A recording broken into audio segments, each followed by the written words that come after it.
আসসালামু আলাইকুম ভিউয়ার্স, আশা করি আপনারা সবাই ভালো আছেন। এসএম কোডিং ইনস্টিটিউটের পক্ষ থেকে শুভেচ্ছা জানিয়ে শুরু করতে যাচ্ছি আমাদের HTML সিরিজের 25তম পর্ব।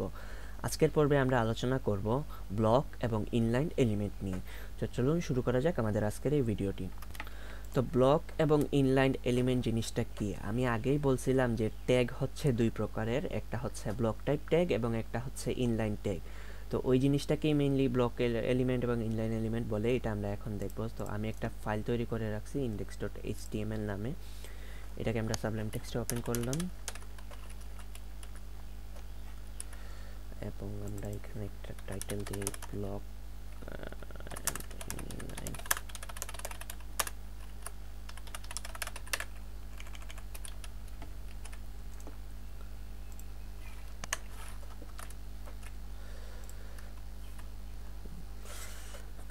তো যাই হোক, আমরা এখানে এখন দেখব যে ব্লক টাইপ এবং ইনলাইন এলিমেন্ট কি। তো ব্লক টাইপ এলিমেন্ট জিনিসটা হচ্ছে গিয়ে, আমরা একটা এক্সাম্পল দেই। আমি সাপোজ এখানে যদি একটা h1 দেন সামথিং নামে, তারপর যদি একটা পি ট্যাগ নেন, এটার নাম দিলেন এনিথিং। এটা দেওয়ার পর জিনিসটা একটু দেখেন তো, এই দুইটা জিনিস কিন্তু একটা লাইনের পর আরেকটা লাইন অটোমেটিক চলে আসতেছে, অর্থাৎ একটার পর একটা আসতেছে। বাট এখানে যদি আপনি একটা ইনপুট নেন, তারপর যদি আরেকটা ইনপুট নেন, এই জিনিসটা কিভাবে আসে এই জিনিসটা দেখেন। এটা কিন্তু আমরা দুইটা ইনপুট বোঝায়, আমরা ইনপুটের ভিডিওতে দেখছিলাম। এখানে দুইটা ইনপুট নেওয়ার পরে কিন্তু দুইটা নিচে আসে নাই, দুইটা কিন্তু পাশাপাশি চলে আসতেছে।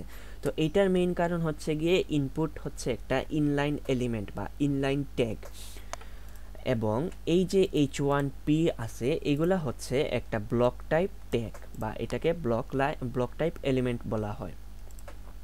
সো এরকম অনেকগুলা ব্লক টাইপ ট্যাগ আছে, আমরা লিস্ট দেখব। ইনলাইন ট্যাগও আছে, আমরা সেটাও দেখব। এখন আমি যদি এখানে একটা স্টাইল দিয়ে ব্যাকগ্রাউন্ড দিই, তাহলে আপনারা বুঝতে পারবেন যে এটার মানে এটা কতটুকু জায়গা নিয়ে আছে। তো আমি এখানে ব্যাকগ্রাউন্ড কালার দিয়ে দিলাম সাপোজ গ্রিন।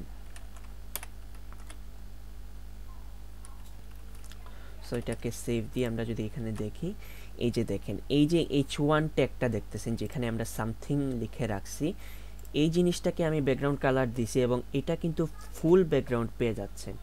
ঠিক আছে, এটা একদম আমার স্ক্রিনের লেফট থেকে শুরু করে রাইট পর্যন্ত পেয়ে যাচ্ছে। আমি যদি একটু একটা জিনিস লিখি, সাপোজ স্টাইল,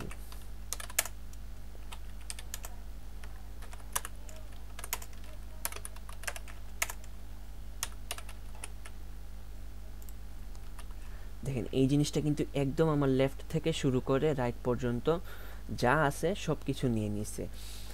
এবং আমি যদি এখন এই পি ট্যাগটাকে আবার স্টাইল করি, সরি,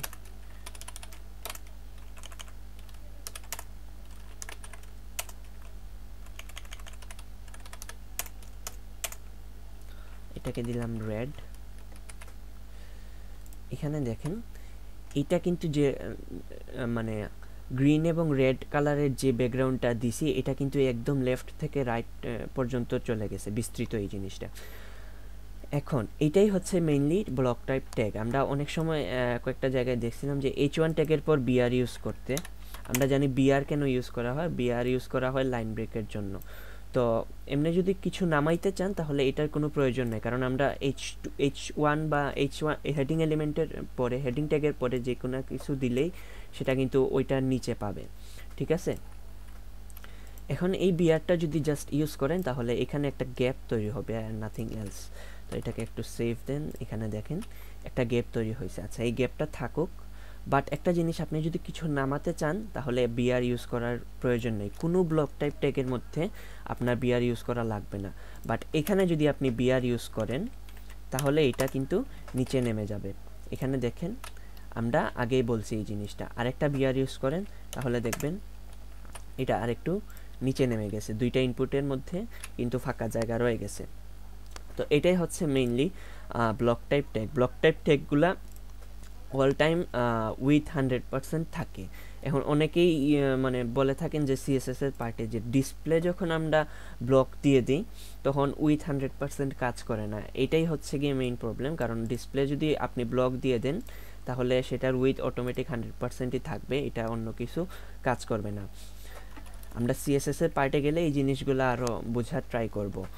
সো আমি কিছু লিস্ট দেখাই আপনাদের। সাপোজ এখানে যদি আমি লিখি ব্লক অ্যান্ড ইনলাইন ট্যাগ, এটা লিখে সার্চ করেন, এখানে দেখেন অনেকগুলা লিঙ্ক পাবেন, আপনারা যে কোনো একটা ইউজ করেন। আমি প্রথমটায় গেলাম W3 স্কুলের। এখানে দেখেন block type, block level element এবং ইনলাইন এলিমেন্ট জিনিসটা কি একদম অনেক সুন্দর করে বলা আছে। আপনারা যদি এইগুলা দেখেন, এই যে দেখেন ব্লক লেভেল এলিমেন্টের কিছু list, address, article, aside, div, H1 থেকে H6 পর্যন্ত, হেডার, সেকশন, ফুটার, টেবিল, যে কোনো কিছু আছে বা লিস্ট আমরা যেগুলো দেখছি সবগুলাই কিন্তু একটা ব্লক টাইপ ট্যাগ বা এটা ব্লক লেভেল এলিমেন্ট। এবং ইনপুটের মতো যেরকম যে জিনিসগুলো আছে এখানে দেখেন ABBR, BDO, এই যে জিনিসগুলো আছে এগুলা হচ্ছে গিয়ে আপনার ইনলাইন ট্যাগ। সো আমি আরেকটা দেখাই। সাপোজ এখানে এ ট্যাগ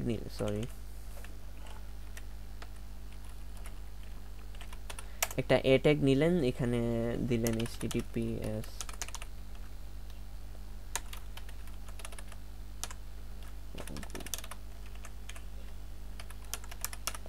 এখানে দিলেন সামথিং এবং এটার একটা স্টাইল দিয়ে দেন। সাপোজ এটার ব্যাকগ্রাউন্ড কালার দিলেন ব্লু। এই জিনিসটা দেখেন কিরকম চলে আসে।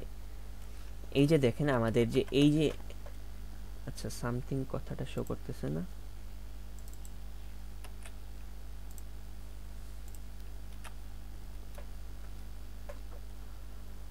ওকে আচ্ছা যাই হোক, এটা আমাদের একটা লিঙ্ক হিসেবে কাজ করতে, এই যে এখানে ক্লিক করলে আসলে এইটা বোঝা যাচ্ছে। এখানে আমি একটা কালার দিয়ে দিই তাহলে বুঝতে পারবেন।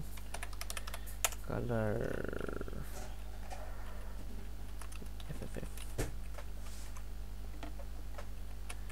এখন দেখা যাবে। এই যে দেখেন এখানে কিন্তু সামথিংটা চলে আসছে। এখন দেখেন এই যে সামথিং যেই জিনিসটা যতটুকু জায়গা নিচ্ছে এইটার ব্যাকগ্রাউন্ড কিন্তু ততটুকুই, অর্থাৎ এটাই হচ্ছে ইনলাইন ট্যাগ। অর্থাৎ ইনলাইন ট্যাগগুলো তার যতটুকু জায়গা প্রয়োজন সে ততটুকু জায়গা নিয়ে থাকবে, ঠিক আছে, বা ততটুকু এরিয়া জুড়ে থাকবে, এটাই হচ্ছে ইনলাইন ট্যাগ। এখন এইটাতে আপনি ক্লিক করলে গুগলে যাবে, এটাও জানেন যে আমরা লিঙ্ক নিয়ে একটা ভিডিও বানাইছি। সো আমরা দেখি আর কি কি ইনলাইন ট্যাগ আছে।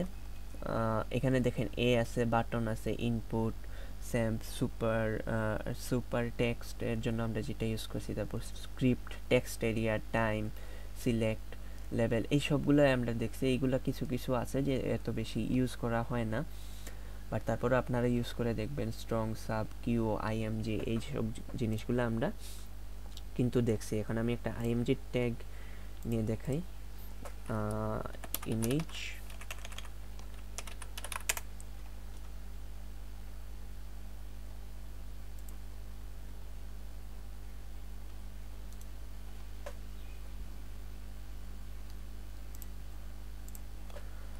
এ ট্যাগের পরে আমি একটা আইএমজি নিলাম, কোনো বিআর ইউজ করি নাই, আমি এখানে তার সোর্সটা দিয়ে দিলাম।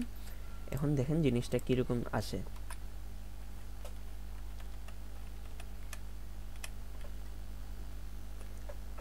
এই জিনিসটা কিন্তু এই এ ট্যাগের পরেই চলে আসতেছে। এটা কিন্তু চাইলে যে এখান থেকে লেগে চলে আসতে পারতো, বাট এটা আসে নাই, কারণ হচ্ছে গিয়ে এটাও একটা ইনলাইন ট্যাগ, অর্থাৎ এটার পরে চলে আসছে। এখানে যদি এখন একটা বিআর ইউজ করেন তাহলে দেখেন জিনিসটা কীরকম আসে। এখন কিন্তু এটা ঠিকই চলে আসতেছে, কারণ এটা প্রথমে এই ইনলাইন ট্যাগটা পাইছে, তারপর একটা এন্টার হয়েছে, তারপর এই জিনিসটা আইএমজি ট্যাগটা পাইছে।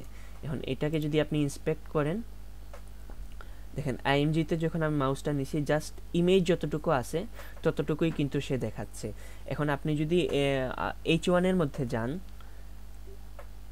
মধ্যে যান তাহলে কিন্তু দেখেন পুরোটাই দেখাচ্ছে। আচ্ছা এটা ব্যাকগ্রাউন্ড কালারের জন্য দেখা যাচ্ছে না।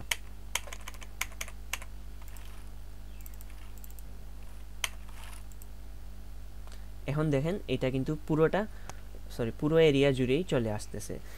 তো আশা করি আপনারা বুঝতে পারছেন যে ব্লক লেভেল এলিমেন্ট এবং ইনলাইন এলিমেন্ট কি। এই জিনিসটা কিন্তু আমাদের অনেক কাজে আসবে। আমরা যখন সিএসএস অ্যাপ্লাই করব তখন এগুলো বুঝে বুঝে আমাদের করতে হবে।